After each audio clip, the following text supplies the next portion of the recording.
India में ETF का market जो है वो बहुत तेज़ी से बढ़ रहा है। यानी ऐसे रिटेल इन्वेस्टर जो कि पहले पूरी अपने इन्वेस्टमेंट का जो एक्सपोजर था म्यूचुअल फंड या फिर इंडेक्स फंड में रखते थे, अब वो अपने कुछ एक्सपोजर ईटीएफ में भी डाल रहे हैं।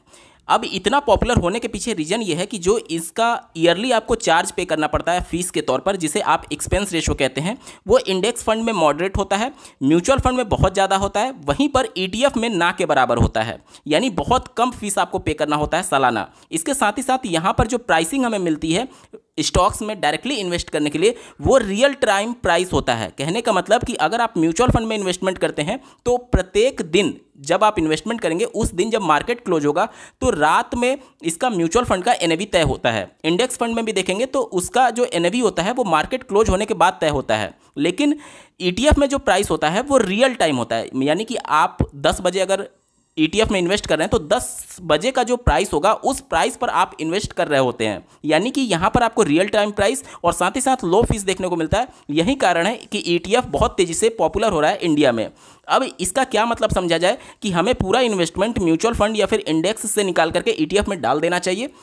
किन लोगों के लिए ईटीएफ बेहतर ऑप्शन है और क्या वाकई में आप यहां से ज़्यादा रिटर्न बना सकते हैं, या फिर सोशल मीडिया यूट्यूब पर सिर्फ और सिर्फ एक हवा बनाया जाता है ईटीएफ को लेकर के, आज के इस वीडियो में डिटेल में एनालिसिस करने जा रहे हैं। और इस वीडियो के बाद से ईटीएफ, म्यूचुअल फंड और इंडेक्स फंड क्या होते हैं, सारे डाउट्स आपके क्लियर होने वाले हैं। तो अंत तक जरूर जुड़े रहेगा, बहुत इंटरेस्टिंग वीडियो है। नमस्कार दोस्तों, मेरा नाम है नीरज, आप देख रहे हैं फिनोबिट यूट्यूब चैनल। अगर आप इस चैनल पर पहली बार विजिट कर रहे हैं तो इसको सब्सक्राइब करते हुए बेल आइकन को प्रेस करना ना भूलें।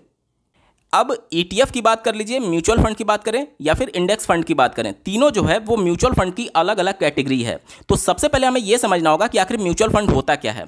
इसको समझने से पहले थोड़ा सा आपको शेयर मार्केट के बारे में जानना होगा, तभी आप म्यूचुअल फंड के कॉन्सेप्ट को समझ पाएंगे। मान लीजिए कि कोई कंपनी है एबीसी कोई कंपनी है जिसके एक शेयर का प्राइस मान लीजिए 1 लाख रुपया है। तो एज ए रिटेल इन्वेस्टर मान लीजिए कि मेरी सैलरी इतनी नहीं है और मैं 1 लाख रुपया इन्वेस्ट नहीं कर सकता, तो एबीसी कंपनी का जो शेयर का प्राइस था 1 लाख, मैं चाहकर भी इसमें पैसा इन्वेस्ट नहीं कर पाऊंगा। लेकिन अगर मैं म्यूचुअल फंड की तरह किसी एक एएमसी में उनके स्कीम्स में अगर मैं इन्वेस्टमेंट करता हूं, तो यहां पर म्यूचुअल फंड हमें अलाउ करता है कि आप मिनिमम 100 रुपये, 500 रुपये, 1000 रुपये या फिर आप अपनी क्षमता के हिसाब से पैसे इन्वेस्ट कर सकते हैं मंथली बेसिस पर या फिर वन टाइम इन्वेस्टमेंट के बेसिस पर। अब यहां पर म्यूचुअल फंड क्या होता है कि एक एएमसी जो कि एसेट मैनेजमेंट कंपनी है, वो अलग अलग हजारों लाखों लोगों से इस प्रकार से पैसे को कलेक्ट करती है। कोई 100 रुपया इन्वेस्ट कर रहा है, कोई 500, कोई 10,000, कोई 1 लाख, इस प्रकार से इन्वेस्ट कर रहा है। तो यहां से जो पैसे इन्होंने एएमसी ने कलेक्ट किया अलग अलग रिटेल इन्वेस्टर से, वो मान लीजिए कि 2 करोड़ रुपया इकट्ठा हो गया। अब इस 2 करोड़ से वो अलग अलग कंपनी के स्टॉक्स खरीदती है। जैसे मान लीजिए वो एबीसी कंपनी में अगर एक्सपोजर लेना चाहती है तो इस पैसे से इसके स्टॉक्स को परचेज कर लेगी। इसी प्रकार से कोई एक्स कंपनी है, कोई वाई कंपनी है, कोई जेड कंपनी है, तो अलग अलग कंपनी के स्टॉक्स में ये पैसे को इन्वेस्ट कर देती है। अब जितना प्रपोर्शन आपका है, मान लीजिए आपने 500 इन्वेस्ट किया, किसी ने 1000 इन्वेस्ट किया, किसी ने 10,000 इन्वेस्ट किया, तो जिस दिन आपने इन्वेस्ट किया उस दिन का जो प्राइस था और जब आप पैसा निकालेंगे तो उस दिन का जो प्राइस होगा उसके हिसाब से टोटल नंबर ऑफ यूनिट और उस दिन के प्राइस से मल्टीप्लाई करके आपको आपका पैसा रिडीम करने पर दे दिया जाता है एएमसी के द्वारा। यानी कि आप म्यूचुअल फंड में भी डायरेक्टली कंपनी के स्टॉक्स में ही पैसा लगा रहे हैं, लेकिन आपने चूंकि एएमसी के थ्रू यहां पर गए हैं तो आपका पैसा थोड़ा सा इस पर रिस्क कम हो जाएगा। क्योंकि अगर आप डायरेक्टली एबीसी कंपनी का स्टॉक लेते तो एक तो आपके पास उतना पैसा नहीं था इन्वेस्ट करने के लिए, और दूसरा ये फायदा हो गया कि अगर आप केवल एक कंपनी के स्टॉक्स में पैसे इन्वेस्ट कर रहे हैं और वो कंपनी अच्छा परफॉर्म नहीं की तो लॉन्ग टर्म में आपका पैसा निगेटिव में जाने की संभावना रहती है। अब अगर आप एएमसी के थ्रू किसी म्यूचुअल फंड में इन्वेस्टमेंट कर रहे हैं तो आपका पैसा अलग अलग कंपनियों में लग रहा है, ABC company, X company, Y company, Z company में। तो इसमें से मान लीजिए एक कंपनी एक्स एबीसी कंपनी अच्छा परफॉर्म नहीं की और बाकी के 3 कंपनियों ने अच्छा परफॉर्म किया, तो यहां पर आपका पैसा डूबने या फिर निगेटिव में जाने का संभावना थोड़ा कम हो जाएगा। क्योंकि 4 में से 3 कंपनी अच्छा परफॉर्म कर रही है, पॉजिटिव में है, और एक कंपनी जो है वो निगेटिव में है। तो इससे क्या होगा कि आपका जो टोटल रिटर्न है वो एवरेज आउट हो जाता है। लेकिन अगर डायरेक्टली अगर आप एबीसी कंपनी में इन्वेस्ट किए रहते तो उस समय आपका पैसा क्या होता, निगेटिव में चला जाता। लेकिन अगर आप एएमसी के थ्रू म्यूचुअल फंड में इन्वेस्टमेंट कर रहे हैं तो उस दौरान आपका एवरेज रिटर्न हो जाएगा और निगेटिव में जाने की संभावना कम हो जाती है। इसीलिए म्यूचुअल फंड जो होता है वहां पर थोड़ा सा रिस्क कम हो जाता है शेयर मार्केट की तुलना में, और आपका पैसा डाइवर्सिफाई करके अलग अलग स्टॉक्स में इन्वेस्टमेंट हो रहे होते हैं, और उस स्टॉक्स में भी आपका इन्वेस्टमेंट हो जाता है जिसमें आप इंडिविजुअली सक्षम नहीं थे उसके हाई प्राइस की वजह से। ठीक है, इसके बाद से इंडेक्स म्यूचुअल फंड जो होते हैं उसके बारे में थोड़ा सा बात कर लेते हैं कि इंडेक्स क्या होता है। तो जैसा कि मैंने आपको बताया कि बीएससी या फिर एनएससी में लिस्टेड जितनी भी कंपनी होती हैं उनका मार्केट कैपिटलाइजेशन के हिसाब से उनको 3 प्रकार की कैटेगरी में बांटा गया है। पहला लार्ज कैप की कंपनी, दूसरा मिड कैप की कंपनी और तीसरा स्मॉल कैप की कंपनी।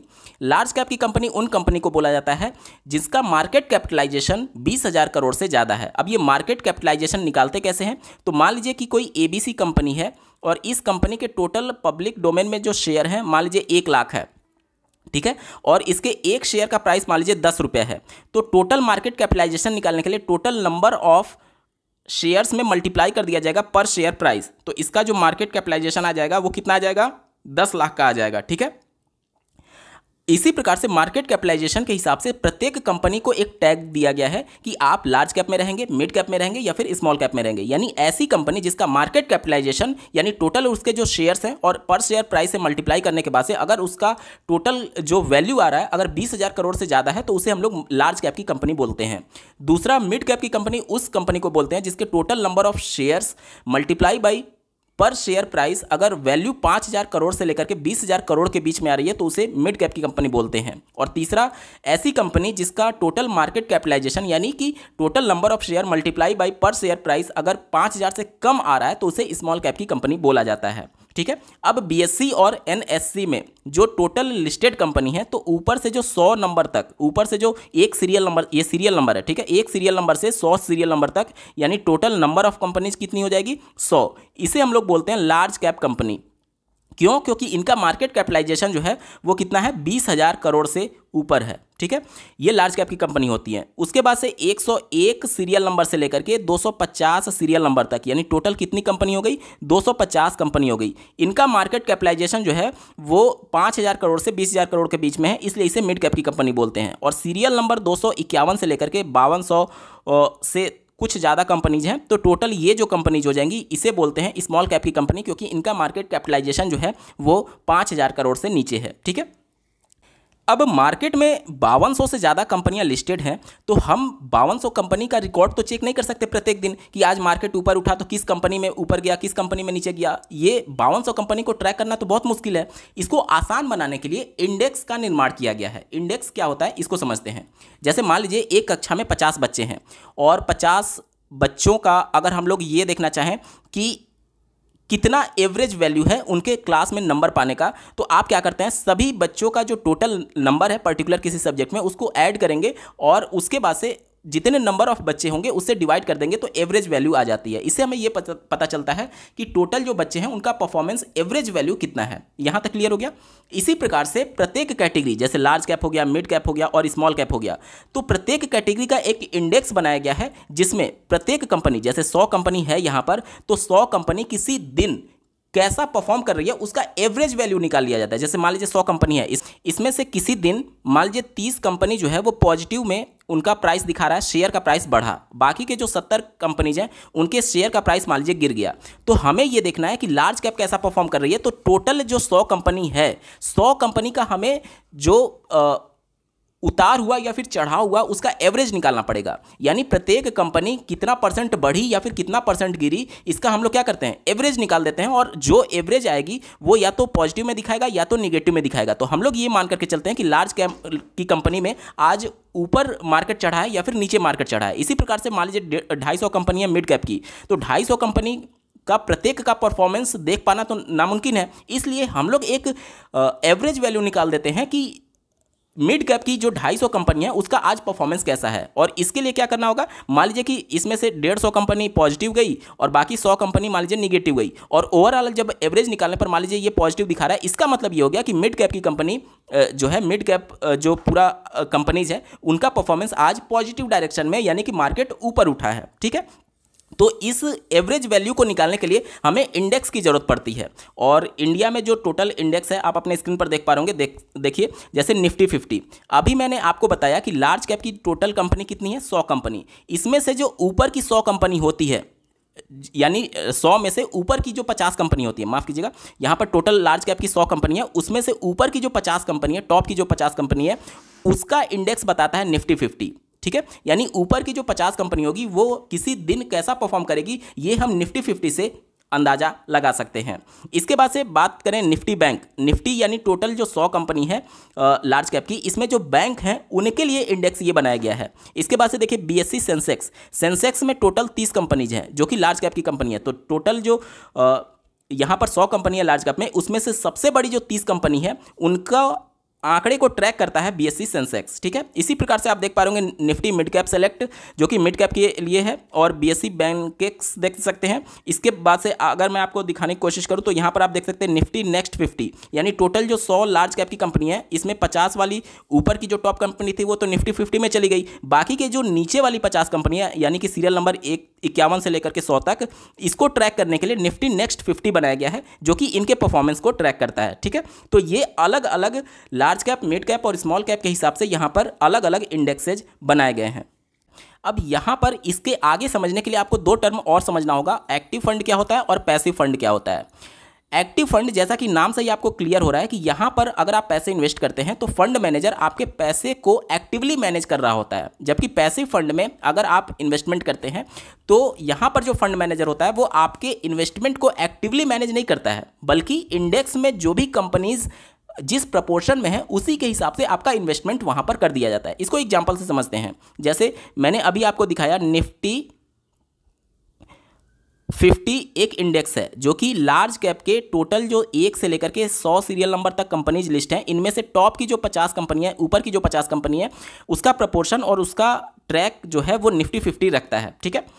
यानी कि टॉप की जो 50 कंपनी है उनके परफॉर्मेंस का एवरेज वैल्यू हमें बताता है निफ्टी 50।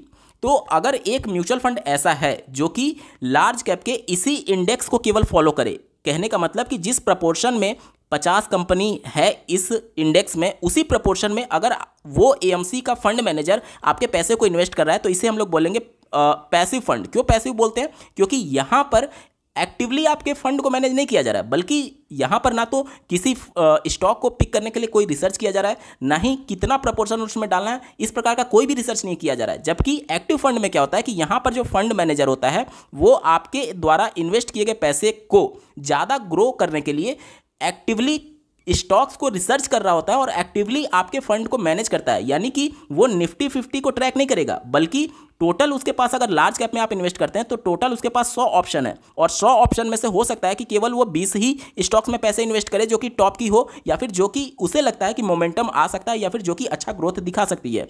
तो यहाँ पर फंड मैनेजर क्या कर रहा है? एक्टिवली रिसर्च कर रहा है उस स्टॉक्स को पिक करने से पहले कि क्या ये स्टॉक चलेगा या नहीं चलेगा, क्या लॉन्ग टर्म में ये बेनिफिट दे सकता है या नहीं दे सकता है। तो यहाँ पर क्या कर रहा है? फंड मैनेजर एक्टिवली काम कर रहा है आपके पैसे को ग्रो करने के लिए, रिसर्च करने में, और आपके पैसे को कितना एलोकेट किया जाए उस पर्टिकुलर स्टॉक्स में, इन सभी चीज़ों को देखने के लिए वो एक्टिवली काम कर रहा है, इसीलिए इसे एक्टिव फंड बोलते हैं। और चूंकि पैसिव फंड में इस प्रकार का कोई भी रिसर्च करने की आवश्यकता नहीं है, निफ्टी 50 में जिस प्रपोर्शन में कंपनीज हैं उसी प्रपोर्शन में आपका इन्वेस्ट किया हुआ पैसा वहां पर डाल दिया जाता है, इसलिए इसे पैसिव फंड बोलते हैं।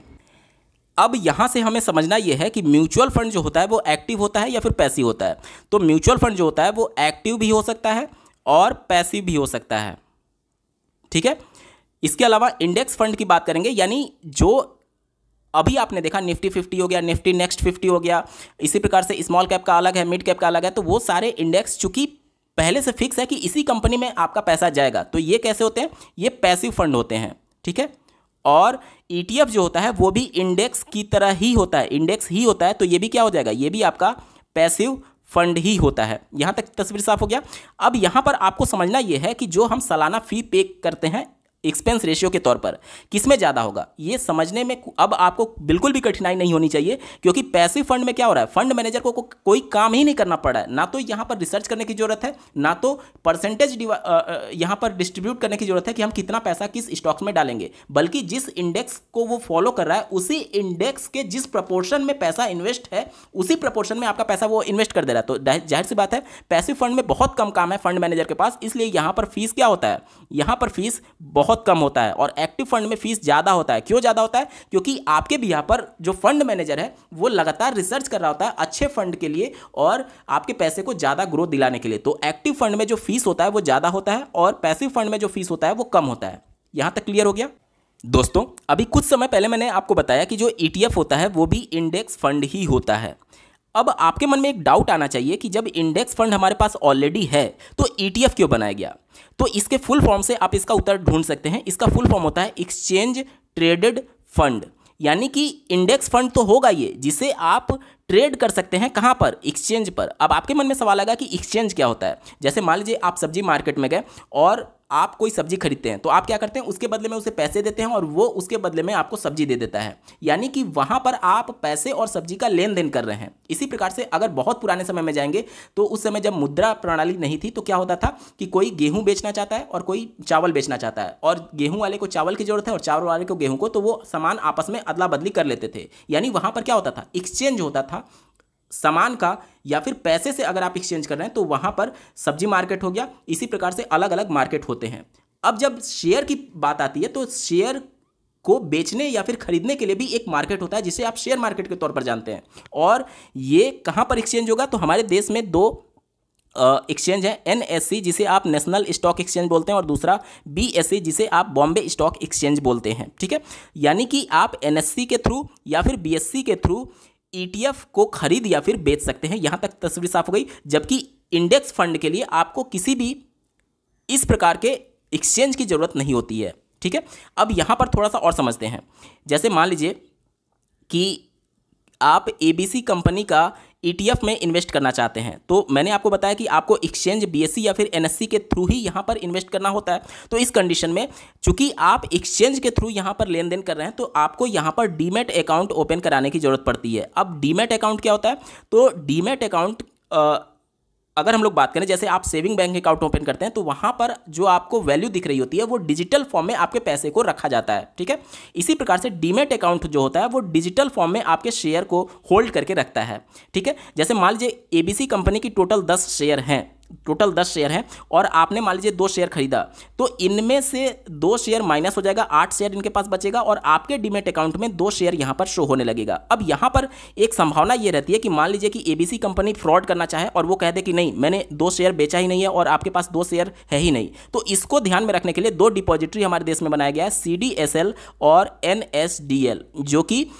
इलेक्ट्रॉनिक फॉर्म में जो शेयर्स होते हैं उसका डेटा मेंटेन करती है। जैसे मान लीजिए कि सीडीएसएल के पास एबीसी कंपनी का भी अकाउंट होगा और आपका भी अकाउंट होगा। तो पहले मान लीजिए एबीसी कंपनी का 10 शेयर था और आपका 0 शेयर था। जब आपने ईटीएफ में इन्वेस्ट किया तो इनके पास जो पहले ईटीएफ था 10 था, अब वो 2 घट करके कितना हो जाएगा, 8 हो जाएगा और 2 आपके अकाउंट में चला जाएगा। यानी कि अब यहां पर एबीसी कंपनी फ्रॉड नहीं कर सकती क्योंकि सीडीएसएल इसका डेटा मेंटेन कर रहा है कि किसके पास कितना शेयर है या फिर ईटीएफ है।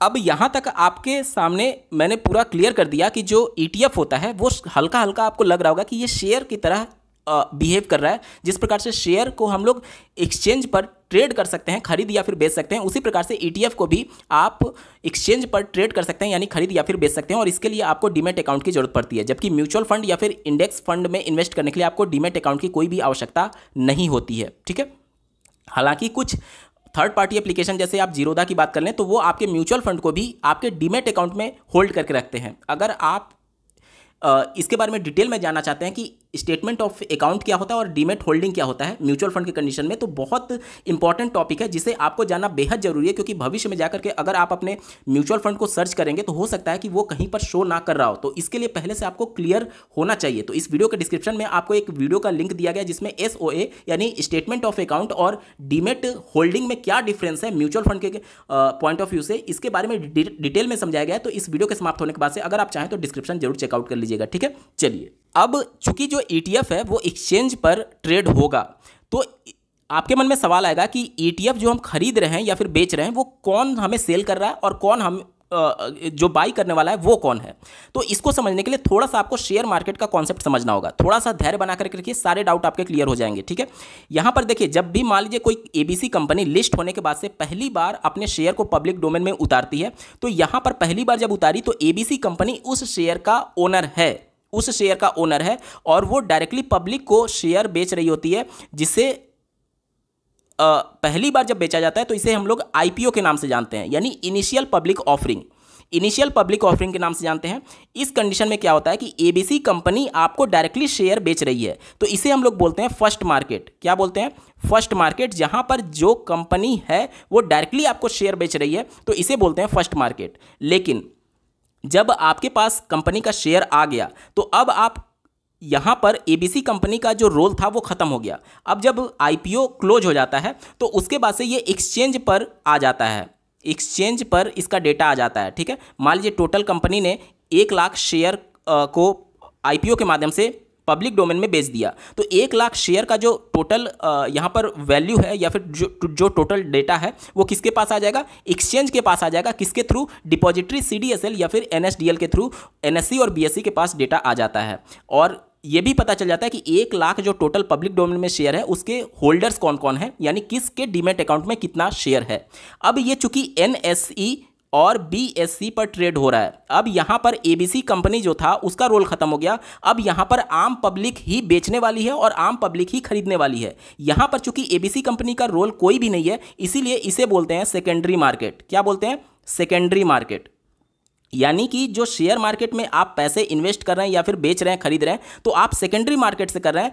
इसका फर्स्ट ओनर जो है वो अपने शेयर को बेच रहा होता है या तो खरीद रहा होता है। यानी कि देखिए, फर्स्ट ओनर तो इसका एबीसी कंपनी था, उसके बाद से किसी पब्लिक ने इसे पैसे को इन्वेस्ट करके आईपीओ के माध्यम से इस शेयर को ओन किया, और उस शेयर ओनर अब वो चूंकि सेकंड ओनर बन गया। फर्स्ट ओनर आपका एबीसी था, सेकंड ओनर वो पब्लिक बन गया, मतलब वो इंडिविजुअल बन गया, और उसके बाद से वो किसी और को बेचेगा, वो थर्ड ओनर होगा, उसके बाद से किसी और को बेचेगा, वो फोर्थ ओनर होगा। तो यहाँ पर आप ये ध्यान दीजिए कि एबीसी कंपनी जो शेयर बेचती है वो एक फिक्स नंबर में बेचती है। यानी कि 1 हो सकता है, 2 हो सकता है, 3 हो सकता है, 4 हो सकता है। ठीक है, ऐसा नहीं होगा कि 1.1 शेयर बेच दे, ऐसा नहीं होगा। वो हमेशा एक फिक्स नंबर में बेचा जाता है। इसी प्रकार से ईटीएफ जो होता है वो एक फिक्स नंबर में बेचा जाएगा। ईटीएफ जो होता है वो या तो 1 ईटीएफ होगा, या तो 2 होगा, या तो 3 होगा। ठीक है, और ईटीएफ जो है वो एक म्यूचुअल फंड है, इंडेक्स म्यूचुअल फंड होता है। तो चूंकि यहाँ पर मैंने आपको बताया कि एबीसी कंपनी जब पब्लिक में पहली बार अपने शेयर को लाती है उसे हम लोग आईपीओ बोलते हैं,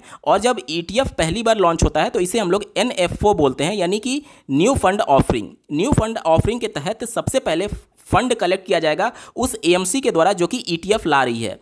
उस एएमसी के द्वारा पहले फंड कलेक्ट किया जाएगा एनएफओ के द्वारा, और उसके बाद से उसका एनएवी तय हो जाता है। एनएवी तय करने का फॉर्मूला ये है कि टोटल जो इनके पास एवीएम है, टोटल एसेट अंडर मैनेजमेंट है, उसमें से इनकी लायबिलिटी जो होती है उसको घटा दिया जाता है, और टोटल नंबर ऑफ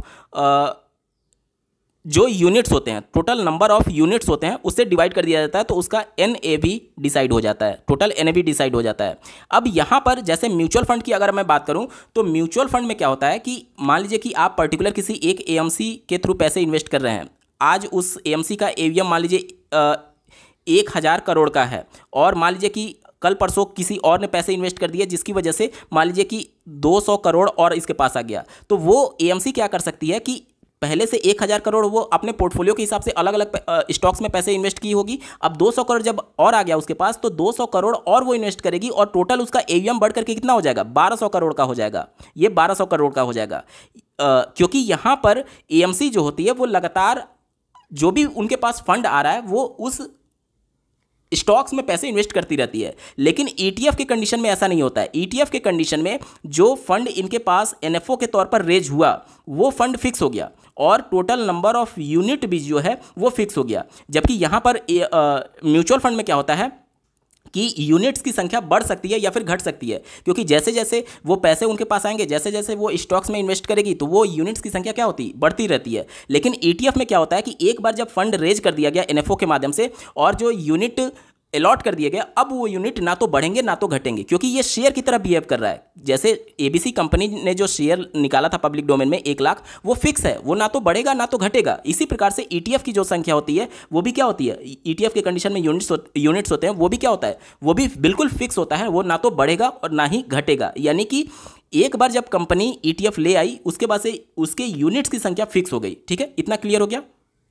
अब जब यूनिट की संख्या मान लीजिए फिक्स हो गई, तो ईटीएफ का प्राइस कैसे बढ़ेगा या फिर कैसे घटेगा, इसको आपको समझना है। जैसे मान लीजिए कि एबीसी कंपनी का कोई शेयर है, तो उसके मान लीजिए कि ट्रेड हो रहा है एनएससी और बीएससी पर, और वहाँ पर 2 लोग हैं इसको बेचने वाले और 5 लोग हैं मान लीजिए इसको खरीदने वाले, तो यहाँ पर डिमांड क्या है, ज़्यादा है। क्यों? क्योंकि 2 ही लोग बेचने को तैयार हैं और 5 लोग खरीदने के लिए तैयार हैं। तो चूंकि डिमांड ज़्यादा है, यानी कि जो बेचने वाला है अब इसके प्राइस को क्या कर सकता है, बढ़ा सकता है, नेगोशिएट कर सकता है कि मैं इतने रुपए में बेचूंगा। तो यहाँ पर इस एबीसी कंपनी के शेयर का प्राइस ऑटोमेटिक ऊपर चला जाएगा। यही कंडीशन ईटीएफ में भी होता है। ईटीएफ में मान लीजिए कि एनएवी उस ईटीएफ का चल रहा है मान लीजिए 50 रुपया, और वहाँ पर ईटीएफ को सेल करने के लिए मान लीजिए 2 ही लोग हैं और 10 लोग खरीदने वाले हैं। बेचने वाले 2 लोग और खरीदने वाले दो लोग, यानी कि सप्लाई कम है और डिमांड ज़्यादा है, जिसकी वजह से सप्लाई एंड डिमांड के रूल के हिसाब से इसका प्राइस ऑटोमेटिक बढ़ जाएगा। भले उसका एनएवी 50 रुपये चल रहा है, लेकिन अब ये जो 2 लोग बेचने वाले हैं ये नेगोशिएट कर सकते हैं कि मैं इसको 51 रुपये में बेचूंगा। अब 10 लोग जो खरीदने वाले हैं अगर वो चाहें तो इसे 51 रुपये में खरीद सकते हैं। यानी कि ईटीएफ का एनएवी का वैल्यू 50 रुपये चल रहा है, लेकिन उस दिन ट्रेड करने पर उसको 51 रुपये का भी रेट मिल सकता है, क्योंकि यहां पर डिमांड ज्यादा है और सप्लाई कम है। एक एग्जाम्पल के माध्यम से समझते हैं। यहां पर मैं बिल्कुल बता दूं कि ये सिर्फ और सिर्फ एजुकेशन पर्पज के लिए वीडियो बनाई जा रही है। तो जो भी आपको ईटीएफ दिख रहा होगा वो ना तो बाई और ना ही सेल का रिकमेंडेशन है, सिर्फ और सिर्फ एजुकेशन पर्पज के लिए है। तो जब भी आप किसी ईटीएफ में इन्वेस्टमेंट करेंगे या फिर म्यूचुअल फंड में इन्वेस्टमेंट करेंगे तो अपने पर्सनल एडवाइजर से सलाह जरूर ले लीजिएगा, क्योंकि यहाँ पर जो इन्वेस्टमेंट होती है वो सब्जेक्ट टू मार्केट रिस्क होता है। ठीक है, अब मैंने चूंकि आपको बताया कि ये एक्सचेंज पर ट्रेड होता है। ट्रेड होने का मतलब कि हर एक सेकंड इसकी प्राइस की वैल्यू क्या होगी, बढ़ेगी या तो घट रही होगी। मैं यहाँ पर कर्सर रख करके दिखाने की कोशिश करता हूँ। देखिए, एक दिन का चार्ट मैंने सेलेक्ट किया हुआ है और जब मार्केट ओपन था तो यहाँ पर आप देख सकते हैं टाइम देखिएगा, सुबह 9 बजे जब मार्केट खुला, 9:15 बजे से आप देख पा रहे होंगे हर एक टाइम पर यहाँ पर प्राइस अलग अलग आपको वेरी करते हुए दिख रहा है। कर्सर मैं मूव कर रहा हूँ, आपको दिख भी रहा होगा। यहाँ पर देखिए 10:30 बजे कितना प्राइस था, 11:30 बजे कितना प्राइस था, सभी प्राइस आप अलग अलग देख पा रहे होंगे। यानी कि जब आप म्यूचुअल फंड में इन्वेस्टमेंट करते हैं तो म्यूचुअल फंड में क्या होता है कि एक दिन में एक ही प्राइस होता है। क्यों? क्योंकि जब मार्केट क्लोज हो जाता है और मान लीजिए कि वो लार्ज कैप की कंपनी से संबंधित म्यूचुअल फंड है, तो लार्ज कैप में जितनी भी कंपनी में उनका स्टॉक्स होगा उस एएमसी का, उस कंपनी का जो शेयर का प्राइस होता है वो कब डिसाइड होता है, जब मार्केट क्लोज हो जाता है। तो ठीक है, जब मार्केट क्लोज हो गया उसके बाद से जितने भी स्टॉक्स में उनका एक तरीके से इन्वेस्टमेंट था, उन सब का एवरेज निकाल करके वो एनएवी तय कर रहे होते हैं। यानी कि वहाँ पर एनएवी हर एक दिन का एक ही होगा। जबकि ईटीएफ में अगर आप इन्वेस्टमेंट करते हैं तो यहाँ पर आप देख सकते हैं हर एक सेकंड पर आपके ईटीएफ का जो प्राइस है वो वेरी कर रहा है, बढ़ रहा है या फिर घट रहा है। ठीक है, अब ईटीएफ का बेनिफिट आप कैसे ले सकते हैं, एक ही दिन में ट्रेड करके आप यहाँ से अच्छा खासा पैसे भी बना सकते हैं। कैसे बना सकते हैं देखिएगा ध्यान से। मान लीजिए कि 9:15 बजे जब मार्केट ओपन हुआ तो इस ईटीएफ का जो प्राइस था वो 27 रुपये 92 पैसे था। ध्यान से देखिए, मैं आपको कर्सर रख करके दिखा रहा हूँ, 27 रुपये 92 पैसा। और मान लीजिए मैंने 9:15 बजे 10 लाख रुपया यहाँ पर इस ईटीएफ में डाला 27 रुपये 92 पैसे पर, और ठीक 1:56 पर जब 28 रुपया 42 पैसा इसका प्राइस था, तब मैं इस ईटीएफ को सेल आउट कर देता हूं। यानी एक ही दिन में खरीद करके एक ही दिन में बेच दिया। 27 रुपये 92 पैसे पर खरीदा और 28 रुपये और 42 पैसे पर मैंने इसको बेच दिया। आप स्क्रीन पर देखिए, मैं कैलकुलेटर के माध्यम से आपको समझाने की कोशिश कर रहा हूं। मैं यहाँ पर 10 लाख मैंने बोला था इन्वेस्टमेंट करने के लिए, और 27 रुपये 92 पैसा पर मैंने इंटर किया था।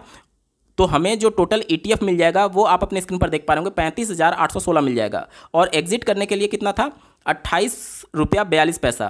तो जब मैं एग्जिट करूंगा तो इसके रेट के हिसाब से मुझे कितना रुपया मिल जाएगा, यहाँ पर आप देख सकते हैं टोटल हमारा जो वैल्यू हो जाएगा 10,17,918। हमारा जो टोटल इन्वेस्टमेंट था, अगर मैं इसमें से माइनस कर दूं 10 लाख, तो आप स्क्रीन पर देख पा रहे होंगे जो एक ही दिन में हमारा जो प्रॉफिट हो रहा है वो 17,908 रुपये का हो रहा है। यहाँ पर मैं थोड़ा सा और क्लियर कर दूं कि ये जो टोटल वैल्यू दिख रही है इतनी एक्चुअल में होगी नहीं, क्योंकि वहाँ पर एसटीटी चार्जेस भी लगते हैं और ट्रेड करने का भी कुछ चार्ज लगता है। ठीक है, और इस फंड का एक्सपेंस रेशियो भी कुछ होता है। यहाँ पर मैं सिर्फ और सिर्फ आपको मोटा मोटी कैलकुलेशन समझाने की कोशिश कर रहा हूँ कि इस तरीके से आप यहाँ पर एक ही दिन में खरीद करके और एक ही दिन में बेच करके यहाँ से अच्छा खासा पैसा अर्न कर सकते हैं। लेकिन यहाँ पर आपको ये भी समझना है कि यहाँ पर वोलेटिलिटी जो है वो बहुत ज़्यादा है, यानी रिस्क बहुत ज़्यादा होगा। ठीक है, मान लीजिए उस दिन आपने खरीदा और मार्केट लगातार नीचे चली गई, तो उस कंडीशन में क्या होगा, उस कंडीशन में आपके पैसे के निगेटिव में भी जाने की संभावना रहती है। ठीक है, अब जो ETF मैंने आपको दिखाया था उसका कुछ और इंपॉर्टेंट डेटा मैं अगर आपको दिखाऊं तो यहाँ पर टोटल वॉल्यूम आप इतना देख पा रहे होंगे और टोटल ट्रेड वैल्यू जो है वो 1 करोड़ का है। यानी उस दिन जब का मैं मार्केट आपको दिखा रहा हूँ उस दिन 1 करोड़ के वैल्यू पर लोग ट्रेड कर रहे थे, यानी खरीदने वाले और बेचने वाले सबको मिला करके 1 करोड़ का यहाँ पर ट्रेड हुआ था। अब यहाँ पर इसका ड्रॉबैक आप इससे समझ सकते हैं कि मान लीजिए कि यहाँ पर ETF होल्ड करने वाले लोग हैं। यहाँ पर प्रॉब्लम ये है कि आप अपना ETF मान लीजिए बेचना चाहते हैं, यानी पैसे रिडीम करना चाहते हैं, लेकिन यहाँ पर चूंकि NSE या फिर BSE पर आप ट्रेड कर रहे हैं, यहाँ पर आपका AMC का कोई भी रोल नहीं है।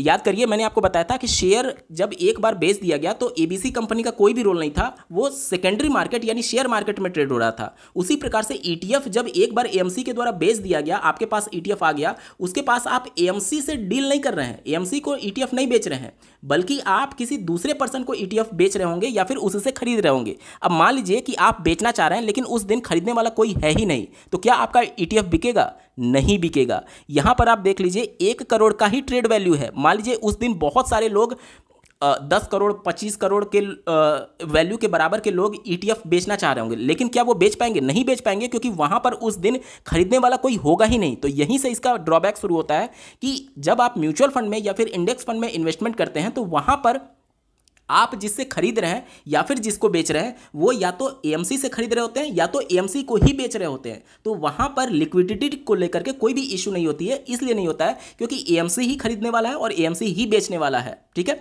लेकिन जब आप बात करते हैं ETF की तरफ, तो ETF में खरीदने और बेचने वाला रिटेल कस्टमर ही है। और मान लीजिए रिटेल कस्टमर बेचना नहीं चाह रहा है तो आप चाहकर भी उसे खरीद नहीं सकते हैं, या फिर आप बेचना चाह रहे हैं और रिटेल कस्टमर कोई खरीदने के लिए तैयार नहीं है तो आप चाहकर भी उसे वहां से अपना पैसा रिडीम नहीं कर सकते या फिर बेच नहीं सकते। अब मैंने वीडियो के स्टार्टिंग में आपको बताया था कि चूंकि यहाँ पर जो AMC है वो एक्टिवली काम नहीं कर रही है, आपके फंड को मैनेज नहीं कर रही है ETF की जब बात आती है, क्योंकि एक बार उन्होंने फंड रेज कर दिया, आपको ETF अलॉट कर दिया और आप रिटेल इन्वेस्टर ही आपस में उसे ट्रेड कर रहे हैं NSE पर या फिर BSE पर। तो चूंकि यहाँ पर एक्टिवली काम नहीं किया जा रहा है AMC के द्वारा, इसलिए इसका जो एक्सपेंस रेशियो होता है वो बहुत कम होता है।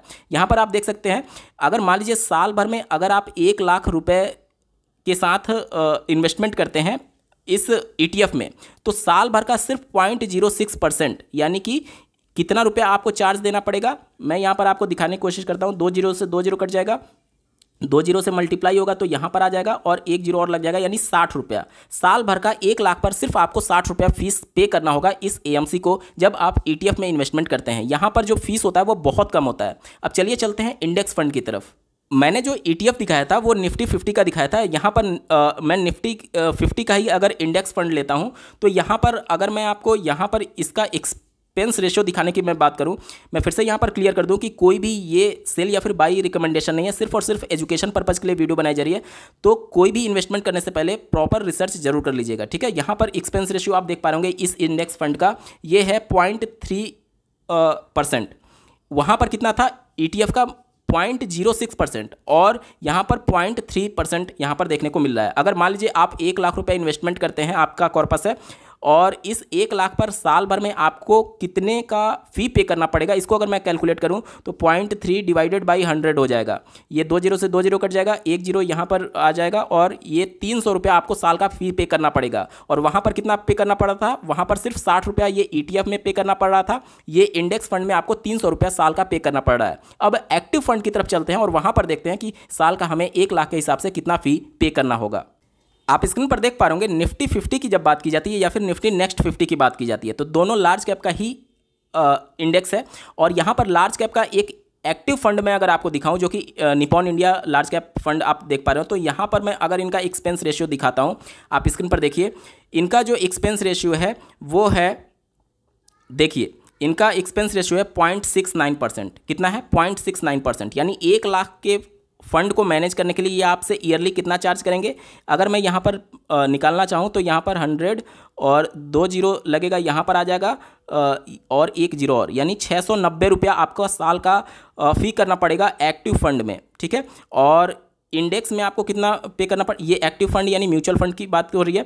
इंडेक्स फंड की बात करें अगर लार्ज कैप में ही तो आपको कितना पे करना पड़ा था, मात्र 300 रुपये। और ETF में कितना पे करना पड़ा था, ETF में आपको पे करना पड़ा था मात्र 60 रुपये। तो यहाँ पर आप फीस देख सकते हैं, फीस के मामले में ETF आपको सबसे कम देना पड़ा है, इंडेक्स उससे ज़्यादा, और एक्टिव फंड जो है वहाँ पर सबसे ज़्यादा फीस आपको पे करना होता है, क्योंकि यहाँ पर फंड मैनेजर एक्टिवली आपके लिए काम कर रहा है। यहाँ पर थोड़ा कम काम होता है और यहाँ पर बिल्कुल भी काम नहीं है, ठीक है। अब आपके मन में सवाल आ सकता है कि जैसे मैं मान लीजिए यहाँ पर एक ETF का उदाहरण ले रहा हूँ, आदित्य बिरला सन लाइफ निफ्टी 50 ETF।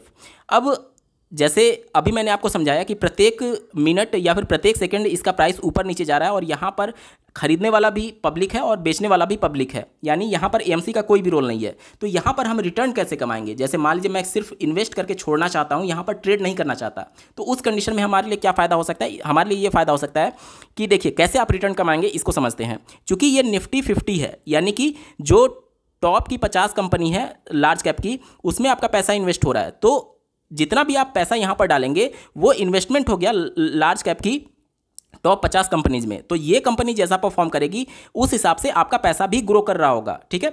अब प्रत्येक दिन मैंने आपको बताया कि एनएवी के रेट से 2% का ऊपर या फिर नीचे मार्जिन हो सकता है, यानी डिमांड अगर बहुत ज़्यादा हो गई तो एनएवी के रेट से 2% ऊपर भी जा सकता है और 2% नीचे भी जा सकता है। कहने का मतलब कि बहुत कम यहाँ पर वेरी करने का देखने को मिलेगा। जैसे मान लीजिए एनएवी का रेट मान लीजिए 28 रुपये चल रहा है, तो हो सकता है कि 28 से लेकर के 29 ऊपर चला जाए और 28 से लेकर के 27 नीचे चला जाए, इतने ही के बीच में आपका ये दिन भर में ट्रेड करता है, ठीक है।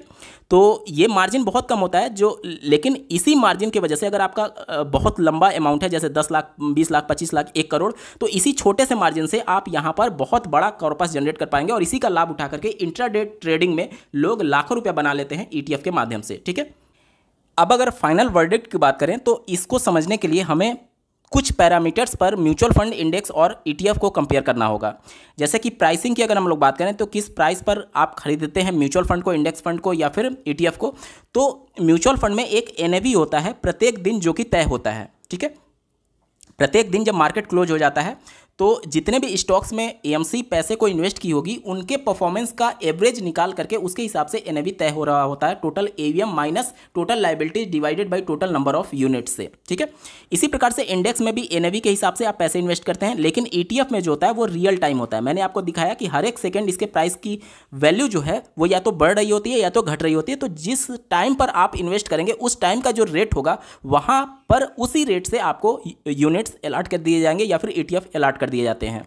यहाँ पर इसका बेनिफिट आप इससे थोड़ा सा यहाँ पर ये समझ सकते हैं कि जैसे मान लीजिए कि किसी दिन मार्केट बहुत तेज़ी से नीचे गिर रहा है, मार्केट 10 बजे से तेज़ी से नीचे गिर रहा था और आपको लगा कि उस दिन मार्केट बहुत नीचे गिरेगा और आप वहाँ पर उस मार्केट के गिरावट का लाभ लेने के लिए पैसा इन्वेस्ट करना चाह रहे हैं म्यूचुअल फंड में। लेकिन मान लीजिए कि 12 बजे के बाद मार्केट रिकवर कर गया और 2000-3000 पॉइंट ऊपर चला गया सेंसेक्स का, तो उस दौरान क्या होगा कि आपको भारी नुकसान देखने को मिलेगा, क्योंकि मार्केट शुरुआती दौर में तेजी से नीचे गिरा था लेकिन तेजी से फिर मार्केट क्लोज होते समय ऊपर उठ गया। जब मार्केट क्लोज हो जाएगा उसके बाद NAV तय होगा, क्योंकि मार्केट हाई पर जाकर क्लोज हुआ था तो आपको यूनिट्स कम अलॉट होंगे क्योंकि आपका NAV का रेट बढ़ चुका होगा। लेकिन ETF में ऐसा नहीं होता है। ETF में क्या होता है कि जब मार्केट 10 बजे से तेजी से नीचे गिर रहा था उस समय जो प्राइस था, अगर आपने 10 बजे बाइंग करने के लिए ऑर्डर डाला तो उसी समय का रेट आपको मिल जाएगा, भले ही 3 बजे 3:30 बजे जाकर के मार्केट ऊपर ही क्यों ना चला गया हो। चूंकि आपने 10 बजे इन्वेस्ट किया तो 10 बजे का जो प्राइस था वो प्राइस आपको मिलेगा। लेकिन म्यूचुअल फंड में और इंडेक्स में ऐसा नहीं होता है। इंडेक्स में और म्यूचुअल फंड में जब मार्केट क्लोज हो जाता है उसके बाद जाकर के उसकी NAV तय हो रही होती है, जबकि ETF में रियल टाइम प्राइस चल रहा होता है, ठीक है। यहां तक तस्वीर साफ हो गई। चलिए इसके बाद से बात कर लेते हैं मैनेजमेंट की। तो मैंने आपको बताया कि म्यूचुअल फंड जो होता है वो एक्टिव फंड होता है, इंडेक्स जो होता है वो पैसिव फंड होता है और ETF जो होता है वो क्या होता है, वो आपका पैसिव फंड ही होता है, क्योंकि इंडेक्स में ही आप ट्रेड करते हैं, इंडेक्स को ही आप ट्रेड करते हैं जिसे ETF के नाम से जाना जाता है, ठीक है। तो म्यूचुअल फंड जो होता है वो एक्टिव होता है, इंडेक्स फंड पैसिव और ETF जो होता है वो भी पैसिव होता है। अब तीनों एक तरीके से देखा जाए तो म्यूचुअल फंड के ही प्रकार हैं, तीनों म्यूचुअल फंड के ही प्रकार है, जिसमें से ये एक्टिव बाकी दोनों पैसिव हो जाते हैं। एक्सपेंस रेशियो की बात करें तो अभी मैंने आपको प्रैक्टिकली भी दिखाया कि म्यूचुअल फंड का एक्सपेंस रेशियो क्या होता है, हाई होता है, इंडेक्स फंड का कम होता है और ETF का बिल्कुल ही कम होता है। डीमैट अकाउंट की बात करें तो चूंकि म्यूचुअल फंड में आप कोई ट्रेड नहीं कर रहे हैं, एक्सचेंज पर आप ट्रेड नहीं कर रहे हैं, तो इसमें डीमैट अकाउंट की कोई भी जरूरत नहीं है। इंडेक्स फंड में भी इन्वेस्ट करने के लिए डीमैट अकाउंट की जरूरत नहीं है, लेकिन ETF में जब आप इन्वेस्ट करते हैं तो यहाँ पर डीमैट अकाउंट की जरूरत पड़ती है। जब आप ग्रो में अपना अकाउंट क्रिएट करते हैं, जीरोधा में या फिर किसी में भी, तो म्यूचुअल फंड में इन्वेस्टमेंट करने के साथ ही साथ आपका डीमैट अकाउंट भी बाय डिफॉल्ट ओपन हो जाता है। तो अगर आप ETF में इन्वेस्टमेंट करना चाहते हैं तो ग्रो के माध्यम से या फिर किसी अदर प्लेटफॉर्म के माध्यम से आप बड़े आसानी से यहाँ पर इन्वेस्टमेंट कर सकते हैं, ठीक है। अब यहाँ पर मैंने आपको बताया कि चूंकि आप डीमैट अकाउंट के थ्रू यहाँ पर ट्रेड कर रहे हैं तो यहाँ पर आप किसको बेचेंगे, उसी एक्सचेंज के थ्रू आप किसी दूसरे रिटेल इन्वेस्टर को बेचेंगे तो यहीं से दूसरा प्रॉब्लम यहाँ पर शुरू ये हो जाता है कि मान लीजिए कोई खरीदने वाला है नहीं है तो आप चाहकर भी नहीं बेच पाएंगे। जबकि म्यूचुअल फंड और इंडेक्स फंड में चूंकि आप किसको बेच रहे होते हैं, उस एएमसी को बेच रहे होते हैं जो कि हमेशा अवेलेबल होता है आपके यूनिट्स को खरीदने के लिए। तो आप जब चाहें यहाँ से पैसे निकाल सकते हैं म्यूचुअल फंड और इंडेक्स फंड में से, लेकिन ETF में से आप तभी पैसे निकाल पाएंगे जब वहां पर खरीदने वाला कोई होगा, क्योंकि आप उसी को तो बेच करके वहां से पैसे निकालेंगे। तो ये थोड़ा सा प्रॉब्लम ETF में होता है। इसी से जुड़ा हुआ अगला आप देख सकते हैं लिक्विडिटी, यानी कि मैंने आपको बताया कि म्यूचुअल फंड और इंडेक्स फंड में आप एएमसी को बेच रहे होते हैं तो यहां पर लिक्विडिटी बहुत हाई है, यानी आप अपने यूनिट्स को तुरंत बेच करके लिक्विड कर सकते हैं पैसे में। जबकि ETF में क्या होता है, लो होता है। क्यों लो होता है, मैंने आपको एग्जांपल बता दिया कि कोई खरीदने वाला जब तक नहीं होगा तब तक आप उसे चाहकर भी बेच नहीं पाएंगे। तो लिक्विडिटी यहां पर क्या होता है, लो होता है। एफर्ट की बात कर लें तो म्यूचुअल फंड में आपको अलग से कोई एफर्ट नहीं लगाना है, इंडेक्स में कोई अलग से एफर्ट नहीं लगाना है। क्यों नहीं लगाना है, क्योंकि एक बार आपने पैसा इन्वेस्ट कर दिया और छोड़ दिया। लेकिन ETF की जब आप बात करते हैं तो यहां पर अगर आप ट्रेड करना चाहते हैं, इंट्राडे ट्रेडिंग, तो आपको प्राइस का ध्यान देना होता है कि कब लो पर आप एंटर करें और हाई पर आप एग्जिट करें, तभी तो आपको फायदा होगा। तो यहां पर दिन भर आपको मार्केट के सिनेरियो को ध्यान में रखना पड़ता है। आपको एक्टिवली यहां पर क्या करना होता है, एफर्ट लगाना होता है, जबकि म्यूचुअल फंड और इंडेक्स फंड में कोई भी एफर्ट नहीं है। ठीक है, तो इस प्रकार से आप यहां से तय कर सकते हैं। तो एक फाइनल वर्डिक्ट अगर मैं बताऊं तो क्या ETF में आपको इन्वेस्ट करना चाहिए। देखिए, जब मार्केट नीचे गिर रहा है तेजी से, तो अगर आप रियल टाइम प्राइस लेना चाहते हैं तो ETF में आप इन्वेस्ट करके उसको होल्ड कर सकते हैं लंबे समय के लिए। ये भी चूंकि इंडेक्स फंड की तरह ही बिहेव करता है, तो आप ETF में इन्वेस्ट करके और इसको लंबे समय तक होल्ड करेंगे तो चूंकि निफ्टी 50 या फिर जिस भी इंडेक्स को का ETF आप लेंगे तो उस इंडेक्स के हिसाब से ही आपका पैसा ग्रो करेगा। ठीक है, तो आप इस प्रकार से रियल टाइम जो प्राइस है उसका लाभ ले सकते हैं। क्योंकि मान लीजिए मार्केट पहले गिरा फिर ऊपर उठ गया तो इंडेक्स फंड और म्यूचुअल फंड में आपको सेम टाइम का प्राइस नहीं मिल पाएगा, लेकिन ETF में आपको सेम टाइम का प्राइस मिल जाएगा।